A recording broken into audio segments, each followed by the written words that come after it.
Right. Good evening, all my dear students. Today the topic is concentration terms. How can we define it? कैसे हम कहेंगे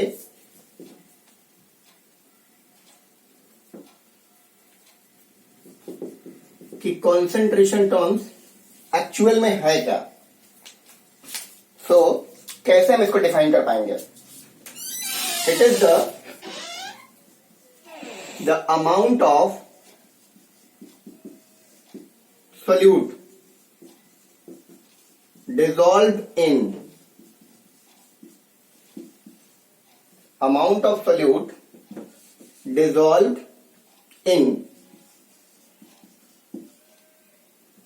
the amount of solvent और इसी को हम कहेंगे solution. Amount of solute dissolve in the amount of solvent और solution, इसी को हम कहते हैं concentration terms. Let us categorise it. अगर हम ये कहें कि हमारे पास कंसंट्रेशन टर्म को हम दो पार्ट में डिवाइड कर सकते हैं, तो हमारे ये दो पार्ट कौन कौन से हो गए? पहला पार्ट हम कहेंगे वॉल्यूम रिलेटेड. इसमें हमारे पास वॉल्यूम का एक्सप्रेशन होगा, वॉल्यूम रिलेटेड. और दूसरा हम कहेंगे मास रिलेटेड. इसमें हमारा मास का ही एक्सप्रेशन होगा. तो वॉल्यूम रिलेटेड हम क्यों कह रहे हैं? क्योंकि वॉल्यूम रिलेटेड में फॉर एग्जांपल अगर मैं ये कहूं कि मेरा मास 50 किलो का है, तो अब इस रूम में अगर पंखा चल रहा है या एसी चल रहा है, तो क्या मेरा वजन यानी मेरा मास क्या डिक्रीज करेगा या इंक्रीज करेगा? क्या मेरा मास 50 किलो से 40 किलो हो जाएगा? बिल्कुल नहीं. यानी हमारा जो मास होता है वो टेम्परेचर पर डिपेंड नहीं करता. बट अगर हम किसी लिक्विड को हीट करें तो उसका वॉल्यूम एक्सपैंड करेगा. जैसे कि हम देखते हैं कि अगर बॉटल का ढक्कन खुलता नहीं है तो हम बॉटल को कभी कभी हीट कर लेते हैं, तो हीट करने से उसके अंदर का लिक्विड एक्सपैंड कर जाता है तो बॉटल की ढक्कन आराम से खुल जाती है. तो इस वजह से हम ये कह सकते हैं कि हमारा जो वॉल्यूम रिलेटेड है वो टेम्परेचर पर डिपेंड कर रहा है. यानी इसको हम कह सकते हैं this is temperature dependent, but this is temperature independent. Temperature dependent and temperature independent. तो हम इसको कह सकते हैं, जैसे हमारे पास इसमें क्या क्या आते हैं. तो सबसे पहले हम इसमें पढ़ेंगे परसेंट वेट बाय वॉल्यूम. दूसरा हम पढ़ेंगे परसेंट वॉल्यूम बाय वॉल्यूम. तीसरा हम इसमें पढ़ेंगे molarity. Third one is our molarity. And in the next we will consider, पहला हम पढ़ेंगे वेट बाय वेट परसेंट, और दूसरा हम पढ़ेंगे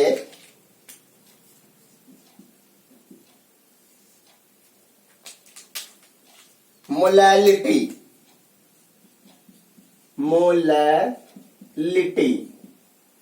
एंड द थर्ड वन हम पढ़ेंगे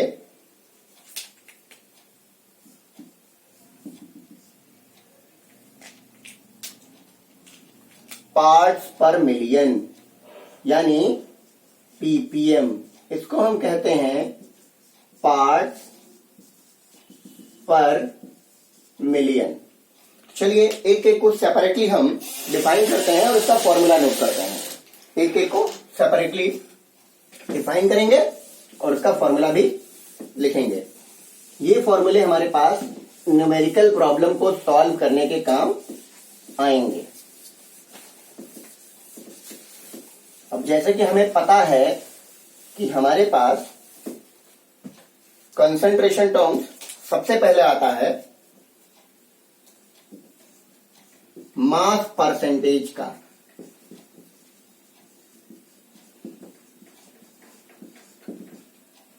मास परसेंटेज का इसको हम डिफाइन कैसे करेंगे? How can we define it? इसको हम डिफाइन कैसे करते हैं? It is defined as the number of parts of mass of the solute. Number of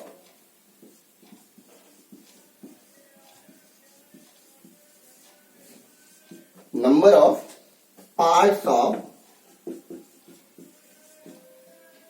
the mass of solute कह लीजिए या वन कंपोनेंट कह लीजिए।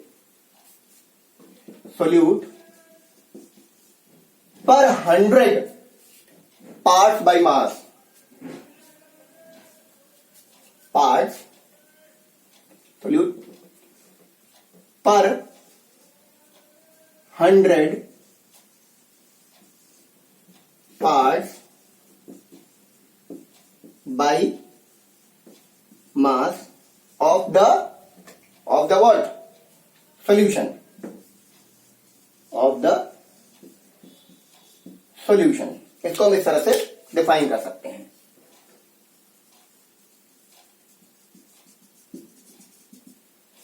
अब यहां पे हम इसका फॉर्मूला लिखते हैं, परसेंट बाई मास। इस परसेंट बाई मास कहने का मतलब होता है हमारा, यहां ऊपर भी हम W लिखेंगे और नीचे भी W ही लिखेंगे। ऊपर क्या लिख सकते हैं? Wait of the solute, weight of the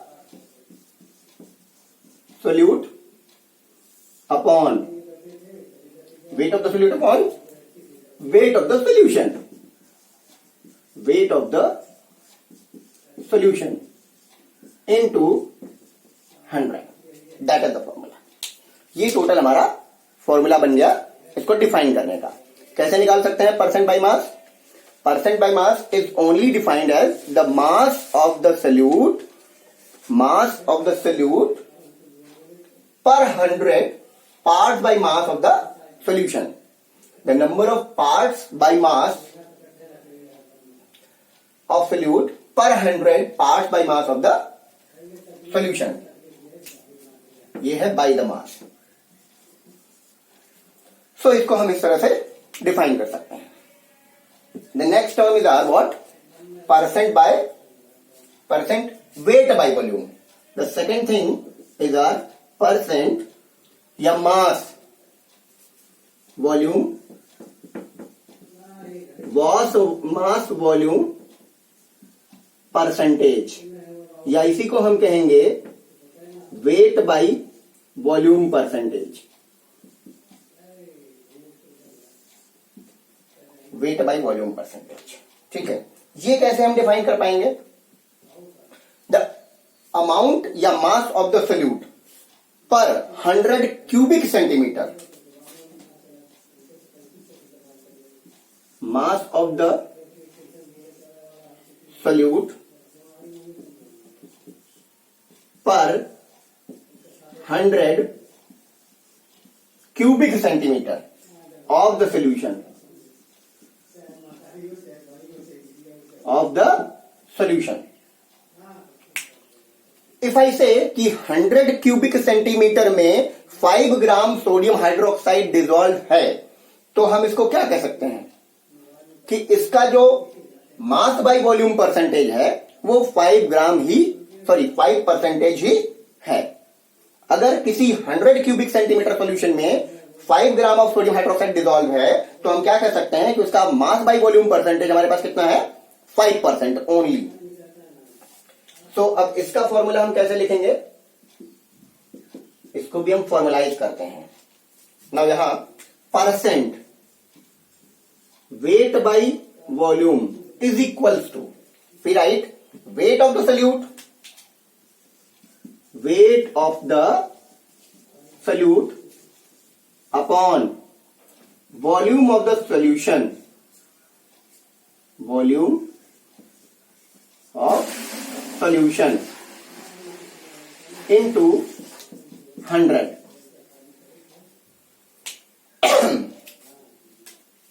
यहां हम लिखेंगे फॉर लिक्विड सॉल्यूशन।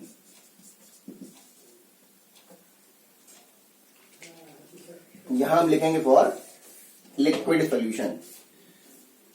इसको हम लिक्विड सॉल्यूशन के केस में ही ले सकते हैं, लिक्विड सॉल्यूशन के केस में ही ले सकते हैं।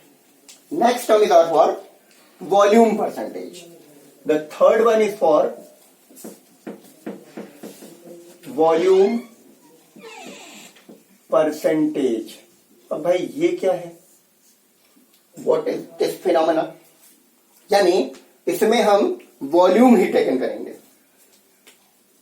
इसको हम बोलते हैं V by V percentage, V by V percentage. V by V percentage का मतलब क्या होता है हमारे पास, क्या बोथ कंपोनेंट इसमें हमारा क्या होगा, दोनों ही कंपोनेंट हमारे इसमें लिक्विड फॉर्म में या वॉल्यूम के फॉर्म में ही होने चाहिए, तभी हम इसको डिफाइन कर सकते हैं।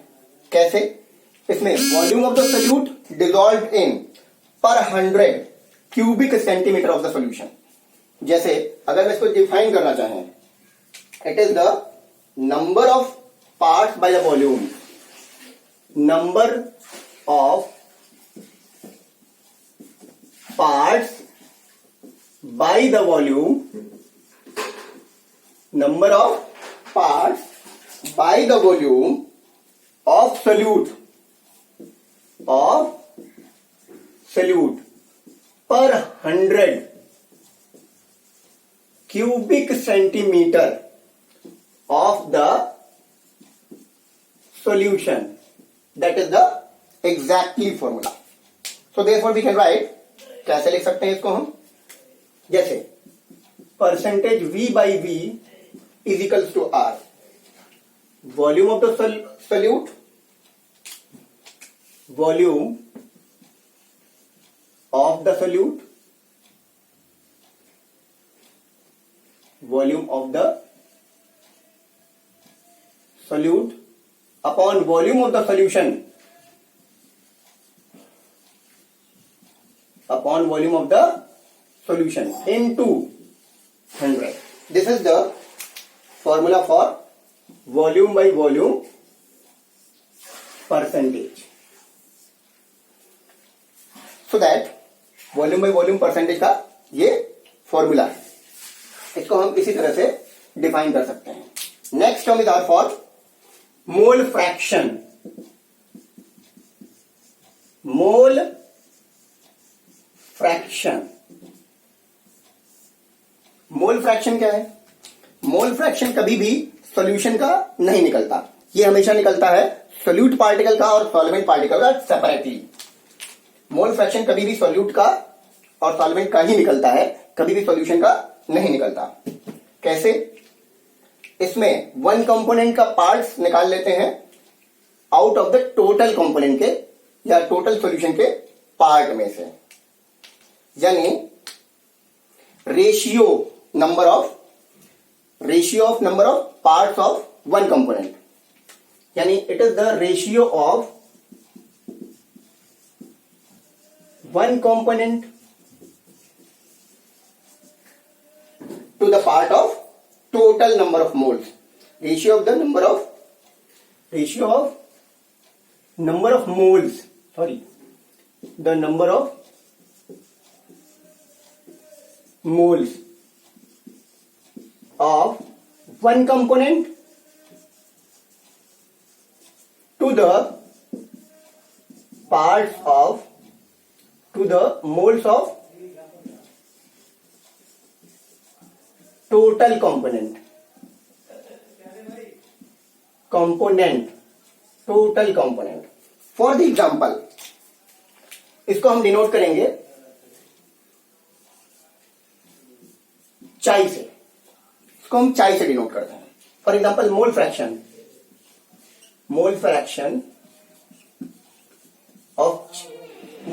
या फिर चाई इज इक्वल टू हम कह सकते हैं moles of the solute moles of the solute upon total moles of solution. Total moles of solution. This is the formula for mole fraction. तो इस तरह से हम मोल फ्रैक्शन को डिफाइन कर सकते हैं. ठीक है. नेक्स्ट टर्म इज आर फॉर मोलैरिटी.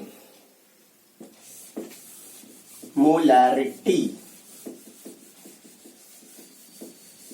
ये जो हमारा मोलैरिटी है इसको हम कैसे डिफाइन करेंगे और कैसे इसके हम फॉर्मूले को फॉर्मुलाइज करेंगे.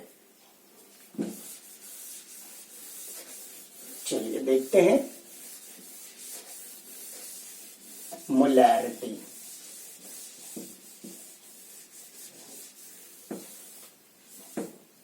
बहुत ही सिंपल सी डेफिनेशन है इसकी, घबराने की जरूरत नहीं है. That is for molarity. Molarity को हम कैपिटल एम से डिनोट करते हैं. मोलैरिटी को हम लोग कैपिटल एम से डिनोट करते हैं और इसको हम लिखेंगे number of moles per litre of the solution. Number of moles per litre of solution, यानी कि molarity M is equals to number of moles of solute, number of moles of solute upon volume of solution in liter. That's it. यानी इसको हम लिख सकते हैं N by V से. N इस मतलब number of moles of solute upon V मतलब volume of solution in liter. The next term is our molality. Molality इसको स्मॉल m से डिनोट करते हैं. There is no major difference in between molality and molality. ध्यान से देखिए क्या है मोलैलिटी और मोलैलिटी में छोटा सा difference. Number of moles of solute dissolved इन पर किलोग्राम ऑफ सॉल्वेंट. बस इतनी सी बात है. जब भी आप इन टर्म्स को बोलने के बारे में तुतलाएंगे तो आपको मास की याद आनी चाहिए. मास. मोलैरिटी मतलब वॉल्यूम, मोलैलिटी मतलब मास. जैसे हम यहां लिख सकते हैं मोलैलिटी या मोलैलिटी क्या होता है? Number of moles of solute upon mass of solvent in what? KG. Mass of solvent in KG. बस इतनी सी बात है. Next term is are parts per million. PPM लिखते हैं, जिसको हम बोलते हैं पार्ट्स पर मिलियन. ये हम कब यूज करेंगे? ये हम तब यूज करेंगे जब किसी भी सॉल्यूशन में अमाउंट ऑफ सॉल्यूट बहुत कम कंसंट्रेशन में हो. For example the very low concentration. ये हम इसको कॉन्सेंट्रेशन ऐसे लिख दे रहे हैं. Concentration of solute in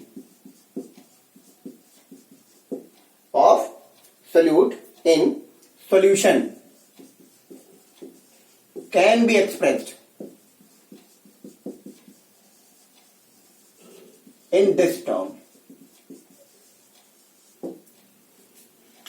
medicinal uses के लिए इनका हम यूज करते हैं. Parts per million. डिफाइन कैसे करेंगे? Number of parts by mass, it is number of parts by mass of solute per what? Per million parts. पर million parts by mass of solution, bye mass of solution, bye mass of solution. इसको हम कह सकते हैं parts per million. जैसे हम लिखेंगे PPM is equal to for what, mass of solute, mass of solute upon mass of the solvent या solution, mass of the solution into 10 raised to the power 6। That's it.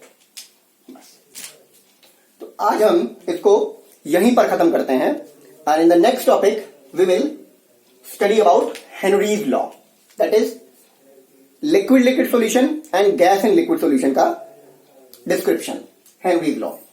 तो अगर ये topic खत्म हो गया है तो इससे रिलेटेड न्यूमेरिकल हम प्रॉब्लम्स हम आगे सॉल्व करेंगे। अगर इससे रिलेटेड कोई प्रॉब्लम्स आपको समझ में ना आ रही हैं तो आप कमेंट सेक्शन में एक बार पूछ सकते हैं। So that's it.